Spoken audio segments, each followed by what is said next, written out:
Shalom. आज जिस विषय पर आपसे बात करना चाहता हूँ वो विषय है, क्या आप चुने हुए व्यक्ति हैं? Are you the chosen one? मत्ती 22:14 में लिखा हुआ है, क्योंकि बुलाए हुए तो बहुत हैं परंतु चुने हुए थोड़े हैं। बुलाए हुए वे व्यक्ति होते हैं जिनको जिन व्यक्ति के पास उद्धार की योजना का निमंत्रण गया होता है, जिनके पास हम उद्धार की योजना को पहुंचा देते हैं, वो व्यक्ति बुलाए हुए व्यक्ति कहलाते हैं। और चुने हुए व्यक्ति वो होते हैं जिन्होंने उस उद्धार की योजना को, उस निमंत्रण को स्वीकार किया है और उसकी हर शर्तों को पूरा किया है। वो चुने हुए व्यक्ति होते हैं। यिर्मयाह पहला अध्याय 5 पद में लिखा है, गर्भ में रचने से पहले ही मैंने तुझ पर चित्त लगाया और उत्पन्न होने से पहले ही मैंने तुझे अभिषेक किया। मैंने तुझे जातियों का भविष्यवक्ता ठहराया। ये परमेश्वर बोल रहे हैं कि गर्भ से रचने से पहले मैंने तुझ पर चित्त लगाया है और उत्पन्न होने से पहले तुझे अभिषेक किया है। ये अभिषेक जो होता है वो किसी कार्य के लिए अभिषेक किया गया था। को अनॉइंटेड होती है, किसी हमें कोई कार्य सौंपा जाता है, कोई रिस्पॉन्सिबिलिटी दी जाती है, उसके लिए हमें अनॉइंट किया जाता है।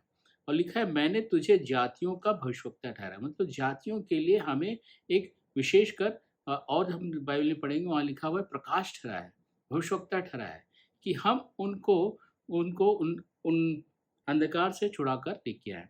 पहला पत्रस 2:9 में लिखा है, पर तुम एक चुना हुआ वंश, राजपदधारी याजकों का समाज, पवित्र लोग और परमेश्वर की निज प्रजा हो, इसलिए कि जिसने तुम्हें अंधकार से अपनी ज्योति में बुलाया, उसके गुण प्रकट करो। ये चुने हुए व्यक्ति हैं।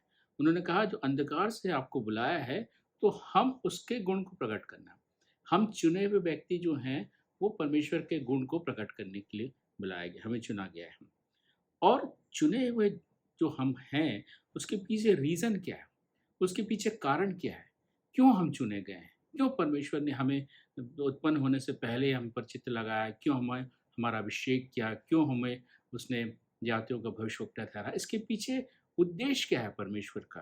प्रेरित काम 12 अध्याय 15 पद पढ़ेंगे तो वहाँ लिखा है, क्योंकि तू उसकी ओर से सब मनुष्यों के सामने उन बातों का गवाह होगा जो तूने देखी और सुनी है। ये परमेश्वर पिता किनसे कह रहे हैं? ये शाऊल से कह रहे हैं, जिसको परमेश्वर पिता ने दर्शन दिया था, जो बाद में पौलुस कहलाता है। उसको परमेश्वर पिता ये बोल रहे हैं, क्योंकि तू उसकी ओर से सब मनुष्यों के सामने उन मनुष्यों का गवाह होगा जो तूने देखी है और सुनी है। गवाह होने के लिए ये बहुत ज़रूरी होता है कि हम जो बात देखते हैं और जो सुनते हैं, या हमने जो सुनी है या जो हमने देखी है, हम उसी का गवाह दे सकते हैं। अगर कचहरी में भी जाएंगे, कोर्ट में भी जाएंगे, तो गवाह उन्हीं लोग को बोलते हैं जो बोलते हैं आंखों से जो बात वारदात को देखी होती है, जो बात सुनी होती है, उन्हीं के गवाह का बहुत महत्व होता है। उन्हीं के गवाह पर किसी का डिसीजन बेस करता है, किसी कोई डिसीजन को बेस करता है उसी उन्हीं के गवाह से। तो ये परमेश्वर बोल रहा है, पवित्र पवित्र आत्मा बोल रहा है, जो बात तूने देखी है और जो बात तूने सुनी है, उसका गवाह होना।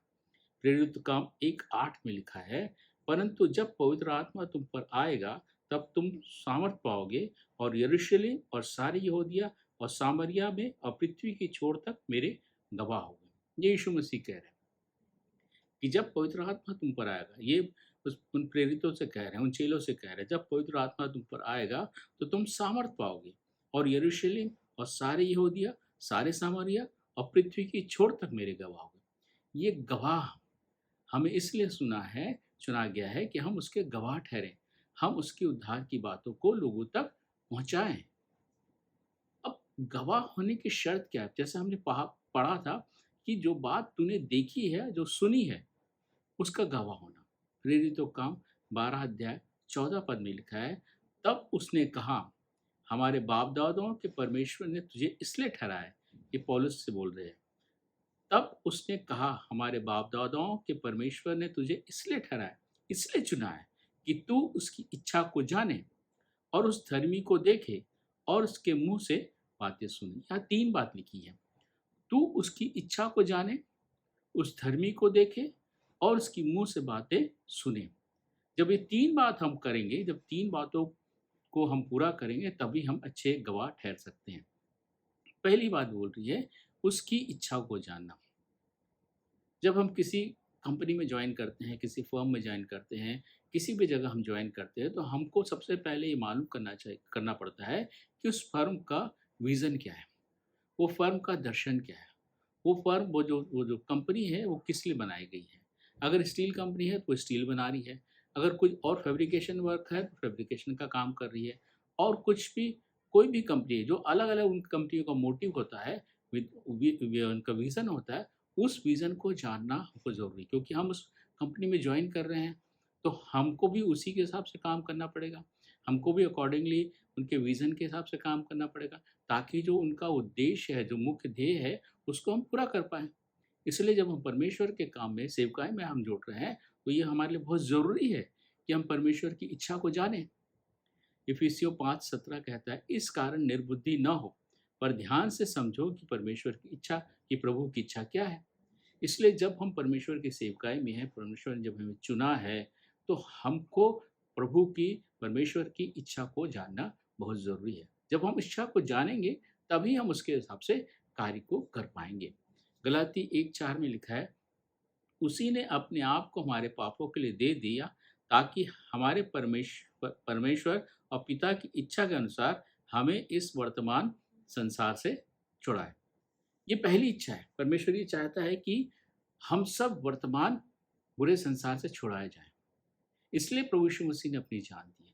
तो ये है कि ये परमेश्वर पिता की पहली इच्छा है कि हम जो बुरे संसार में हैं, जो अंधकार में हैं, जो पापों के बंधन में हैं, उनको छुटकारा मिले। पहला तीमुथियुस 2:4 में लिखा है, वह यह चाहता है, मतलब परमेश्वर चाहता है कि सब मनुष्यों का उद्धार हो और वे सत्य को भली-भाँति पहचान लें। ये परमेश्वर पिता की इच्छा है कि सब मनुष्यों का उद्धार हो और वे सत्य को भली-भाँति जान लें। कोई भी अंधकार में ना रहे, कोई भी पापों के बंधन में ना रहे, कोई भी अनंत मृत्यु में ना जाए, और वो सब सत्य को जाने, मतलब प्रभु यीशु मसीह को जाने, प्रभु यीशु मसीह को सही रीति से, भली-भाँति रीति से जान लें। यूहन्ना 6:24 में लिखा है, क्योंकि मेरे पिता की इच्छा यह है कि जो कोई पुत्र को देखे वो उस पर विश्वास करे और अनंत जीवन पाए, और मैं उसे अंतिम दिन में फिर जिलाऊंगा। परमेश्वर पिता की इच्छा है कि यीशु मसीह पर विश्वास करे, क्योंकि यीशु मसीह पर विश्वास करने के द्वारा ही वो व्यक्ति उद्धार को प्राप्त कर पाएगा, वो व्यक्ति छुटकारे को प्राप्त कर पाएगा। इसलिए परमेश्वर पिता की इच्छा है। इसलिए जब हम उसके गवाह हैं, जब परमेश्वर पिता ने हमें चुना है, तो हमें उसकी इच्छाओं को जानना बहुत ज़रूरी है, ताकि हम उसके हिसाब से कार्य को कर सकें। दूसरी बात यहाँ लिखा है, उस धर्मी को देखना। एक गवाह के लिए बहुत ज़रूरी है कि वो इंसिडेंट को देखे, उस बात को देखे, समझे, और उसके बाद ही उसका गवाह ठहर सकता है। प्रेरित काम 26:16 पद कहता है, परंतु तू उठ, अपने पाँव पर खड़ा हो, क्योंकि मैंने तुझे इसलिए दर्शन दिया है कि तुझे उन बातों पर भी सेवक और गवाह ठहराऊं जो तूने देखी है, और उनका भी जिनके लिए मैंने तुझे दर्शन दिया है। ये परमेश्वर बोल रहे हैं, कि परमेश्वर पिता यीशु मसीह बोल रहे हैं कि मैंने तुझे दर्शन दिया है, मैंने तुझे इसलिए दर्शन देकर तुझे गवाह ठहराया। दर्शन देना, देखना बहुत ज़रूरी है। हमको यीशु मसीह को देखना, यीशु मसीह को पहचानना बहुत ज़रूरी है कि हम उसके गवाह ठहर सकें। जब तक हम यीशु मसीह को देख नहीं पाएँगे, समझ नहीं पाएँगे, हम उसके गवाह कैसे ठहरेंगे? पहला कुरिन्थियों 15:8 पद कहता है, और सबके बाद मुझको भी दिखाई दिया, जो माने अधूरे दिनों का जन्म हो। ये पौलुस कह रहा है, मुझको भी दिखाई दिया। मतलब पौलुस बोल रहा है मुझको भी दिखाई दिया। पौलुस को दिखाई दिया, इसलिए पौलुस उसके लिए गवाह ठहरता है, उसका गवाह बनता है। तो पहला कुरिन्थी 9:1 में लिखा है, क्या मैं स्वतंत्र नहीं? क्या मैं प्रेरित नहीं? क्या मैंने यीशु को, जो हमारा प्रभु है, नहीं देखा? क्या तुम प्रभु मेरे बनाए हुए नहीं हो? ये बोलता है, क्या मैंने यीशु को, जो हमारा प्रभु है, नहीं देखा? पौलुस क्वेश्चन कर रहा है। लोग जब उसके ऊपर शक करते हैं, तो पौलुस बोलता है, क्या मैंने प्रभु को नहीं देखा? प्रभु को उसने देखा था। प्रभु को देखा था, इसलिए वो परमेश्वर यीशु मसीह का गवाह ठहरता है, इसीलिए वो यीशु मसीह की गवाही देता है, इसलिए उसने इतनी सारी पत्रियां लिखी हैं। वो उसने प्रभु यीशु मसीह को देखा था। सवाल उठता है, क्या हमने देखा है? जब हम उसके गवाह हैं, तो क्या हमने प्रभु यीशु मसीह को देखा है? अगर हम प्रभु यीशु मसीह को नहीं देखा, अगर हम प्रभु यीशु मसीह को नहीं जानते, तो हम उसके गवाह कैसे ठहर सकते हैं? हम उसके गवाह कैसे बन सकते हैं? इसलिए प्रभु यीशु मसीह को देखना बहुत ज़रूरी है। मत्ती 5:8 कहता है, धन्य है वे जिनके मन शुद्ध हैं, क्योंकि वे परमेश्वर को देखेंगे। उसको देखने के लिए हमारा मन का शुद्ध होना बहुत ज़रूरी है। जब तक इस मन में अशुद्धताएँ भरी होंगी, बहुत बुरी-बुरी बातें, बुरी-बुरी इच्छाएँ, बुरे-बुरे विचार, छल, कपट, ईर्ष्या, द्वेष ये सब भरा होगा, तो हम यीशु मसीह को नहीं देख पाएँगे।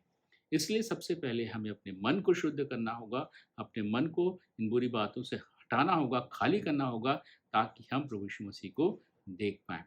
दूसरी बात इब्रानी में लिखा है 12:14 में, सबसे मेल मिलाप रखने और उस पवित्रता के खोजी हो, जिसके बिना कोई प्रभु को कदापि ना देखेगा। उस पवित्रता के खोजी हो, जिसके बिना कोई प्रभु को कदापि ना देखेगा। मतलब पवित्रता भी बहुत ज़रूरी है।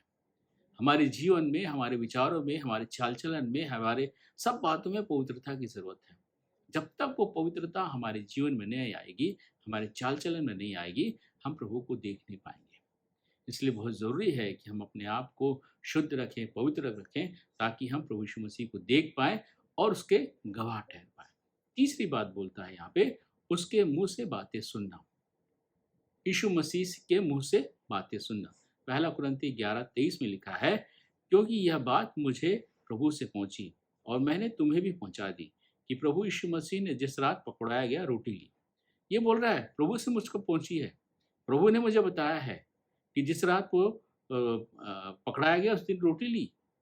ये बोल रहा है प्रभु, पौलुस बोल रहा है कि ये बात मुझे प्रभु से पहुँची। इसी बात को पहला कुरिन्ती 15:3 में बोलता है, इसी कारण मैंने सबसे पहले तुम्हें वही बात पहुँचा दी जो मुझे पहुँची थी, कि पवित्र शास्त्र के वचन के अनुसार यीशु मसीह हमारे पापों के लिए मारा गया। जो बात मुझ तक पहुँची थी वो मैंने तुम्हें पहुँचा दी। ये बात प्रभु यीशु मसीह के द्वारा उस तक पहुँची थी।